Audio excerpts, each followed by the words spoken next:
जनवरी की वो काली रात जिसे याद करके आज भी गांव वालों की रूह कांप जाती है। जनवरी का महीना शुरू ही हुआ था, लेकिन ठंड ऐसी थी मानो वक्त के साथ साथ खून भी जम गया हो।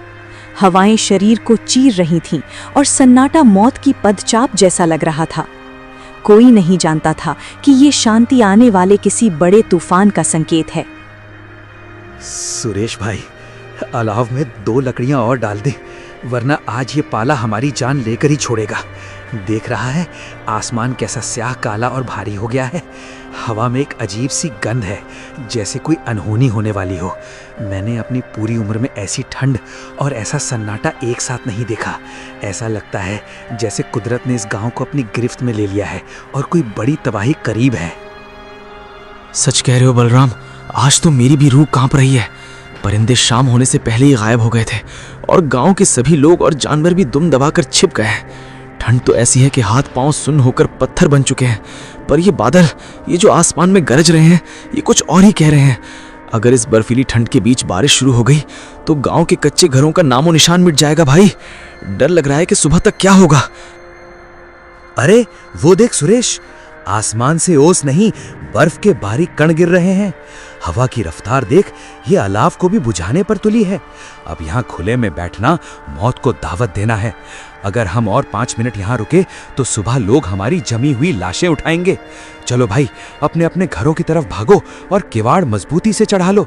ये रात गांव के इतिहास की सबसे भयानक रात होने वाली है। हाँ भाई, चलो, अपनी जान बचानी है तो भागना होगा। घर पहुंचते ही कम से कम परिवार के साथ सुरक्षित तो रहेंगे। देखो, बिजली की कड़कड़ाहट कैसी तेज हो गई है, जैसे आसमान फटने वाला हो। इस कड़ाके की ठंड में बाहर टिकना अब मुमकिन नहीं। अपनी खिड़कियां और दरवाजे बंद रखना बलराम, आज की हवा जानलेवा हो चुकी है। राम राम भाई, कल सुबह तक सलामत रहे तो फिर मिलेंगे। राम राम सुरेश, संभल कर जाना, रास्ते धुंध से ढक गए हैं। आज की रात जो घर से बाहर रहा वो खुदा को ही प्यारा होगा। ये जनवरी का कहर है भाई, जो इंसान और जानवर में फर्क नहीं करता। जल्दी घर के अंदर दुबक जाओ और भगवान का नाम लो। आज की कयामत बस शुरू ही हुई है। चलो भागो। जैसे ही दोनों अपने घरों की ओर भागते हैं, आसमान से मूसलाधार और बर्फीली बारिश शुरू हो जाती है।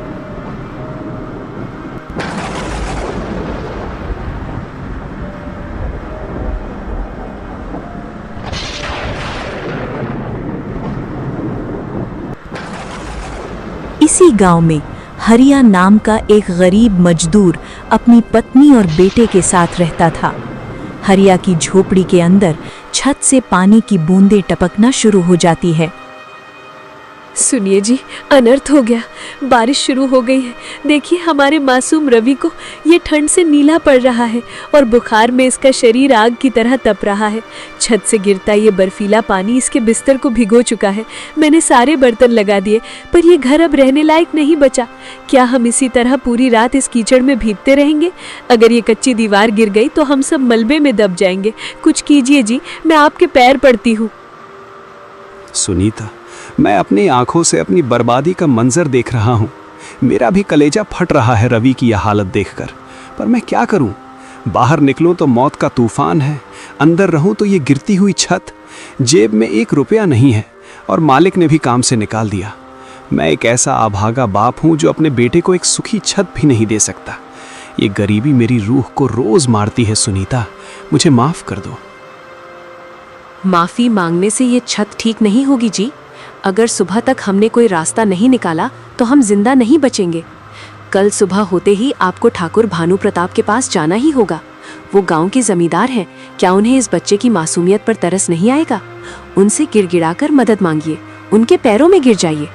अगर आज आप अपना स्वाभिमान नहीं छोड़ेंगे तो कल हम सब मिट्टी में मिल जाएंगे। रवि की खातिर आपको जाना ही होगा। ठाकुर का दिल पत्थर का है सुनीता, वो गरीबों की हाय पर पलता है। पर तुम ठीक कह रही हो। अपने बेटे की जान बचाने के लिए मैं अपना आत्मसम्मान भी उसके कदमों में रख दूंगा। कल सुबह की पहली किरण के साथ मैं उसकी हवेली की चौखट पर पहुंच जाऊंगा। वो मुझे गालियां दे या ठोकर मारे, मैं तब तक नहीं उठूंगा जब तक वो मदद को तैयार ना हो जाए। बस आज की रात इस बच्चे को बचा लो सुनीता, बस आज की रात। हे छठी मैया, मेरे सुहाग की लाज रखना और उस पत्थर दिल ठाकुर के मन में थोड़ी दया भर देना। मैं रात भर जागकर रवि को अपनी छाती की गर्मी दूंगी, इसे भीगने नहीं दूंगी। आप बस हिम्मत मत हारिएगा। ये काली रात बहुत लंबी और डरावनी है, पर मुझे विश्वास है कि ईश्वर हमारा हाथ ज़रूर थामेगा। हम गरीब ज़रूर हैं, पर बेसहारा नहीं। भगवान हमारी पुकार ज़रूर सुनेगा।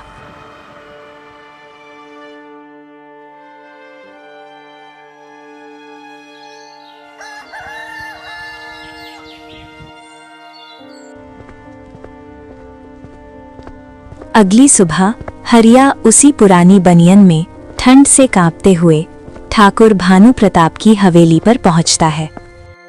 ठाकुर अलाव के पास बैठकर आग की गर्मी ले रहा था। मालिक, अन्नदाता, आपके चरणों में अपनी जिंदगी रखता हूँ। कल की बारिश ने मेरा घर खंडहर बना दिया है। मेरा बेटा रवि मौत से लड़ रहा है और छत कभी भी गिर सकती है। मालिक, बस 1000 रुपये उधार दे दीजिए। मैं ताऊ उम्र आपके खेतों में बैल बनकर काम करूँगा। आप गांव के राजा हैं मालिक, अगर आप ही ठुकरा देंगे तो हम गरीब कहाँ जाएंगे। मुझ लाचार पर रहम कीजिए मालिक, मेरे बच्चे को बचा लीजिए। अरे ओ हरिया, तू फिर अपनी मनहूस शक्ल लेकर यहाँ आ गया। तुझे शर्म नहीं आती रोज रोज भीख मांगने में? देख रहा है बाहर बारिश से मेरी फसलें बर्बाद हो रही हैं, मेरा लाखों का नुकसान हो रहा है, और तुझे अपनी 2 टके की झोपड़ी की चिंता है। कर्ज उसे मिलता है जिसकी हैसियत चुकाने की हो। तू तो खुद एक चलता फिरता बोझ है। भाग यहाँ से, मेरे पास फालतू पैसे नहीं है लुटाने के लिए। मालिक, ऐसी कठोर बातें मत कीजिए। रवि बहुत छोटा है, वो इस कड़ाके की ठंड को सह नहीं पाएगा। मैं आपके हाथ जोड़ता हूँ, मुझे खाली हाथ मत भेजिए। कम से कम मेरा पिछला बकाया ही दे दीजिए, ताकि मैं लकड़ियाँ और दवा खरीद सकूँ। मैं आपका पुराना वफादार हूँ मालिक। एक बार मेरी झोपड़ी की हालत देख लीजिए, आपको खुद तरस आ जाएगा। बस एक बार मेरी मदद कर दीजिए, मैं आपका कर्ज जिंदगी भर चुकाऊंगा। जुबान लड़ाता है? गजाधर, उठा लाठी और निकाल इस भिखारी को हवेली से बाहर। दोबारा ये यहां नजर आया तो इसकी टांगे तोड़वा देना। ओ हरिया, सुन ले, गरीबी तेरा भाग्य है, मेरी जिम्मेदारी नहीं। जा और मर कहीं भी, पर मेरी शांति भंग मत कर। तुझे एक ढेला भी नहीं मिलेगा। निकल अभी इसी वक्त, वरना कुत्तों को खुरा छोड़ दूंगा तेरे पीछे। भाग यहां से कमबख्त। ठीक है मालिक, आज आपने एक मजबूर बाप को नहीं बल्कि खुद की इंसानियत को ठुकराया है। याद रखिएगा, वक्त हमेशा एक जैसा नहीं रहता। आज आप अपनी हवेली के गुमान में एक मासूम की जान की कीमत भूल रहे हैं, पर ऊपर वाले की लाठी में आवाज नहीं होती। जब कुदरत हिसाब मांगेगी तब आपको समझ आएगा। मैं तो चला जाऊंगा, पर मेरी ये आह आपको चैन से सोने नहीं देगी। भगवान सबका हिसाब करेगा।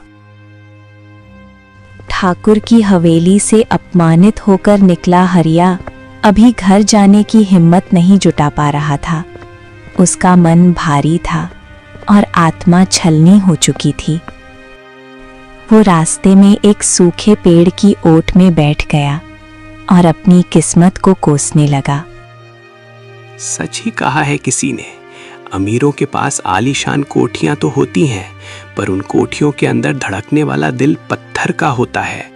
उनके पास धन का अंबार है, पर एक गरीब की जान बचाने के लिए उनके पास एक इंसानियत तक नहीं है।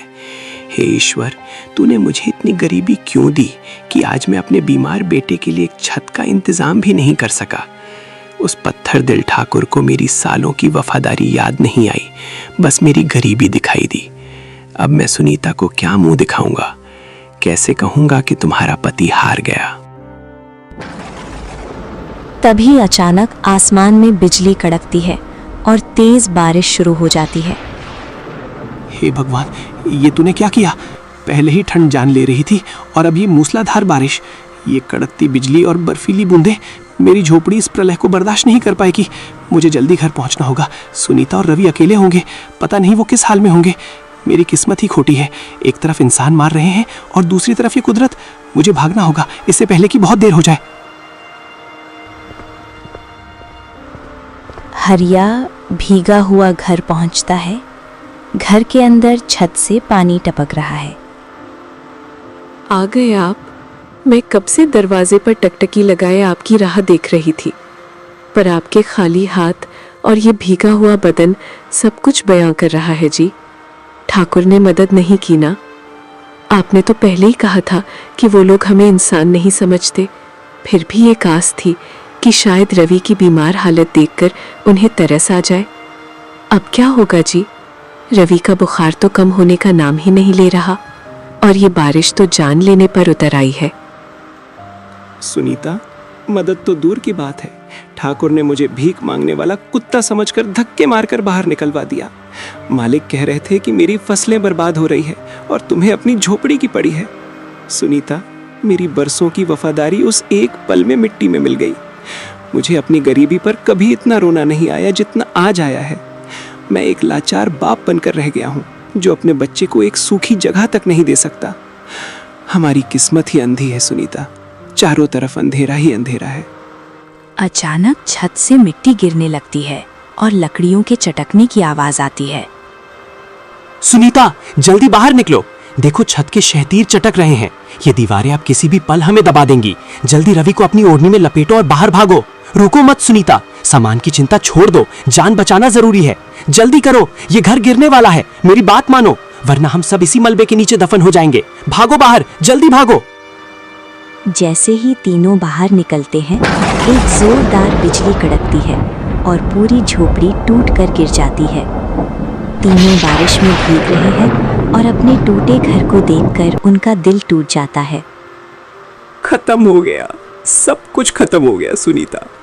देखो, जिस घर को मैंने एक एक तिनका जोड़कर बनाया था, वो आज कीचड़ का ढेर बन गया। हमारा अनाज, रवि के कपड़े, सब इस मलबे के नीचे दब गए। अब हम किसके पास जाएंगे? इस काली रात में हमारे पास न सर छुपाने को छत है और न तन ढकने को कपड़ा। पर भगवान का लाख लाख शुक्र है कि हम तीनों बाहर निकल आए, वरना आज ये घर हमारा कब्रिस्तान बन जाता। हमारी जान बच गई सुनीता, यही बहुत है। यही देखना बाकी रह गया था। पहले रोटी छीनी, फिर काम, और अब ये छत भी चली गई। पर आप ठीक कह रहे हैं जी, अगर हम अंदर होते तो आज हमारा कोई नाम लेने वाला भी नहीं बचता। जान बच गई तो फिर से मेहनत कर लेंगे, पर अभी हमें कहीं शरण लेनी होगी। चलिए गांव की तरफ चलते हैं, किसी ना किसी के दिल में तो दया होगी। मंगरू भाई के पास चलते हैं, वो आपकी दोस्ती का मान जरूर रखेंगे। चलिए जी, यहाँ खड़े रहे तो रवि दम तोड़ देगा। हाँ सुनीता, तुम ठीक कह रही हो। अब यहाँ रुकने का कोई मतलब नहीं। मलबे को देखने से घर वापस नहीं आएगा। चलो गांव के लोगों से मदद मांगते हैं। कोई तो होगा जो इस बारिश और ठंड में कांपते परिवार को पनाह देगा। हिम्मत मत हारना सुनीता, भगवान ने जान बचाई है तो रास्ता भी दिखाएगा। चलो मंगरू के घर चलते हैं, वही हमारी आखिरी उम्मीद है। मलबे के सामने खड़ा हरिया अब बेघर हो चुका था। वो अपने परिवार को लेकर उस तूफानी रात में मदद की तलाश में निकल पड़ा। लेकिन क्या ये गांव और उसके लोग उस पर रहम करेंगे, या उसे अभी और भी कड़वे घूंट पीने बाकी थे? आसमान से बरसता पानी अब जानलेवा हो चुका था। हरिया का शरीर जवाब दे रहा था। उसे लगा कि उसका सबसे पुराना यार मंगरू इस अंधेरी रात में एक दिया बनेगा। तीनों बारिश और ठंड से ठिठुरते हुए मंगरू के घर पहुंचते हैं।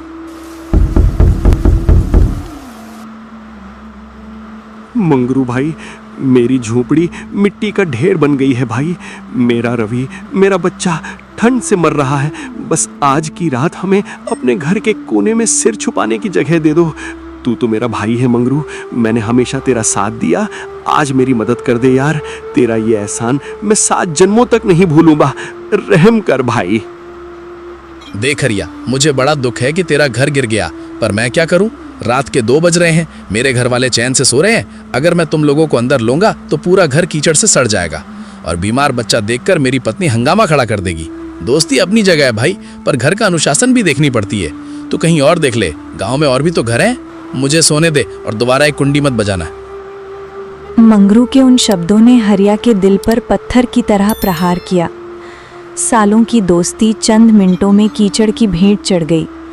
सुनीता ने जब अपने पति की ये बेइज्जती देखी तो उसका सब्र का बांध टूट गया। मंगरू भाई, ये कैसी दोस्ती है आपकी? जब आपके घर में भागे पड़ रहे थे तो मेरे पति ने अपनी रोटी आपको दी थी,